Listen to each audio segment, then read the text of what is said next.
जैसा खाओगे अन्न वैसा बनेगा मन। इन लफ्ज़ों को बिल्कुल झुठलाया नहीं जा सकता। कई बार हम ऐसा भोजन करते हैं जिसकी वजह से हमें काफ़ी परेशानी का भी सामना करना पड़ता है। मेरा मन खिन्न हो जाता है, हम दुखी हो जाते हैं। प्रत्येक क्षण हमें ऐसा महसूस होता है कि मैंने कुछ गलत किया। भोजन का प्रभाव बहुत प्रभावशाली होता है। जैसा आप भोजन करते हैं ठीक वैसी ही आपकी मन की प्रवृत्ति बन जाती है। आप साधारण और शुद्ध भोजन करते हैं तो आप साधारण और समान विचार से पूरा जीवन व्यतीत करते हैं। अगर आप भोजन का दुरुपयोग तरीके से भोजन को ग्रहण करते हैं तो आपको कई कठिनाइयों का सामना करना पड़ सकता है।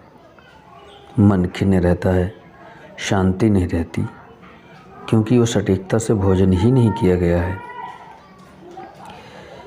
एक महापुरुष थे, बहुत अच्छे पुरुष थे, संत थे। किसी गांव से निकले तो वहाँ शाम हो गई। शाम के समय उन्होंने सोचा कि यहाँ विश्राम कर लिया जाए। विश्राम करने के लिए वो जो है एक व्यक्ति के घर पर रुक गए। जिस व्यक्ति के घर पर रुके वहीं भोजन किया और आराम से बिस्तर उनके लिए बिछा दिया गया, आसन लगा दिया गया।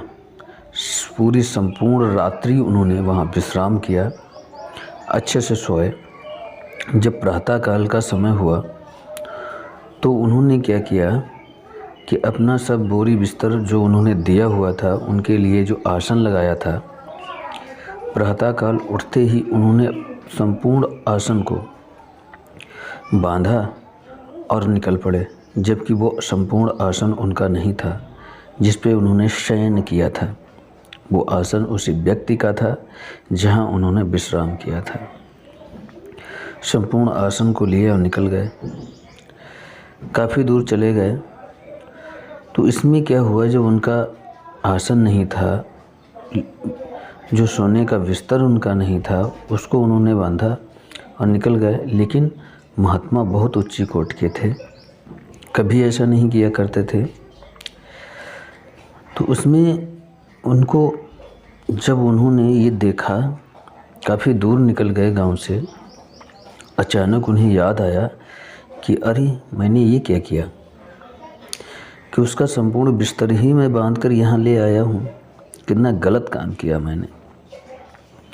महात्मा उच्च कोटि के थे, संपूर्ण तरह से अपना भजन और सिमरन किया करते थे, प्रभु के भक्ति में लय और विलीन रहा करते थे। तत्पश्चात उन्हें याद आया कि ये मैंने क्या किया, ये तो बहुत बड़ा पाप हो गया, मुझे ऐसा नहीं करना चाहिए था, अब मैं क्या करूं। तत्पश्चात उन्हें सोचा और वहाँ से वापस हुए। वापस होने के बाद में वहीं जाकर, जहाँ पर वो लेटे हुए थे, वहीं जाकर उन्होंने भी बिस्तर रख दिया और उनसे हाथ जोड़कर प्रार्थना की कि पता नहीं भ्रमवश मुझे आपका बिस्तर साथ में ले जाना पड़ा, मैं इसके लिए बहुत शर्मिंदा हूँ, मैं क्षमा योग्य हूँ, आप मुझे क्षमा कर दीजिए। पता नहीं किस हिसाब से ये मेरे साथ हो गया, मुझे इसका कुछ भी तनिक भी आभास नहीं। तो कृपा कर आप मुझे ये बताएंगे, यह भोजन आपने कैसे बनाया, कहाँ से इसकी सामग्री इकट्ठा की। उन्होंने बताया कि यह भोजन जो मैंने आपको दिया है, ये एक दुकानदार से मैंने खरीदा है। महात्मा जी तुरंत दुकानदार के पास गए और कहा, भैया वो फला इंसान जो आपके यहाँ से भोजन सामग्री ले गए थे, आटा दाल चावल वगैरह, वह आपने कहाँ से लिया है? दुकानदार ने बताया कि एक व्यक्ति बेचने के लिए आता है, फला फला व्यक्ति। वह व्यक्ति मुझे दे गया और मैंने खरीद लिया और बेच दिया। महात्मा जी तुरंत उस व्यक्ति के पास गए जिसने वह संपूर्ण भोजन की सामग्री यानी आटा जो जहाँ से जिसने उस दुकानदार को बेचा था, उस व्यक्ति के पास पहुँचे और उनसे पूछा कि भाई एक चीज़ बताओ, जो आपने कल आटा जो उस दुकानदार को बेचा था वो आप कहाँ से लाए थे? व्यक्ति ने महात्मा का सरल स्वभाव देखा, आग्रह करते हुए देखा, तो उन्होंने तुरंत महात्मा जी को यह बताने का प्रयास किया और कहा, प्रभु यह जो आटा है वो मैं किसी के यहाँ से चुरा कर लाया था। महात्मा जी तुरंत समझ गए। उन्हें समझते हुए तनिक भी समय नहीं लगा कि मेरे साथ ऐसा क्यों हुआ। ये किसी के साथ भी हो सकता है। जिस व्यक्ति ने वो आटा चोरी से किया था, दुकानदार को बेचा, दुकानदार से वो किसी के घर गया, घर में उसका भोजन बना और भोजन महात्मा के पास पहुंचा। कुल मिलाकर यह जिसका भोजन बना था वो चोरी का आटा था। चोरी के आटे का भोजन महात्मा जी ने किया। तुरंत उनका मन चोरी ही टाइप का हो गया। अतः वो सुबह उठे और उन्होंने बिस्तर बांधा और चोरी करके निकल पड़े। तो मन के ऊपर खान पान का बहुत बड़ा प्रभाव पड़ता है। जैसा आप भोजन करेंगे वैसा ही आपको आपके मन के अंदर प्रवृत्ति हो जाएगी। जिस प्रकार महात्मा ने चोरी का भोजन किया और उनके मन के अंदर चोरी की ही लालसा हो गई और उन्होंने बिस्तर बांधा और वहाँ से चोरी करके चल दिए।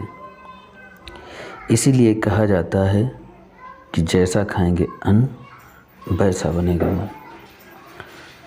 ज़्यादा तला भुना मसाले युक्त भोजन मुझे नहीं करना चाहिए। ये भक्ति मार्ग में बिल्कुल बाधित है। बाधित का मतलब ये है कि ये भक्ति मार्ग में बाधा उत्पन्न करता है। जिस प्रकार हम तना भुला और उत्तेजित भोजन करते हैं, ये हमारी साधना हमें भक्ति मार्ग पर जाने से विचलित करता है। तो जो भी हम भोजन करें वो शुद्ध होना चाहिए। बिल्कुल वैसा भोजन नहीं होना चाहिए। भोजन को जान समझकर ही खाना चाहिए। इसीलिए कहते हैं हर प्रकार से हर किसी के यहाँ भोजन नहीं करना चाहिए। पता नहीं किस प्रकार का भोजन होगा और आपके मन पर क्या प्रभाव डालेगा। भक्ति मार्ग पर चलने वाले इंसान को तो ये काम बिल्कुल ही नहीं करना चाहिए। जो भजन और सुमिरन और साधना करते हैं उनके लिए ये भोजन बाधित है। कुछ लोग पूछते हैं कि इसमें प्याज खाना नहीं चाहिए, प्याज लहसुन बाधित है। खाने के लिए आप खा सकते हैं, ऐसा नहीं है कि ये किसी प्रकार से दूषित है, लेकिन ये उत्तेजना उत्पन्न करने वाले भोजन होते हैं। जैसे कि आप लहसुन को ले लीजिए तो काफ़ी गर्म होता है, तो ये आपके मन पर बहुत ही बुरा प्रभाव डालता है। इसलिए इसको किसी भी प्रकार से भजन सुमिरन वाले व्यक्ति को नहीं खाना चाहिए और इसकी कोई ख़ास वजह नहीं है।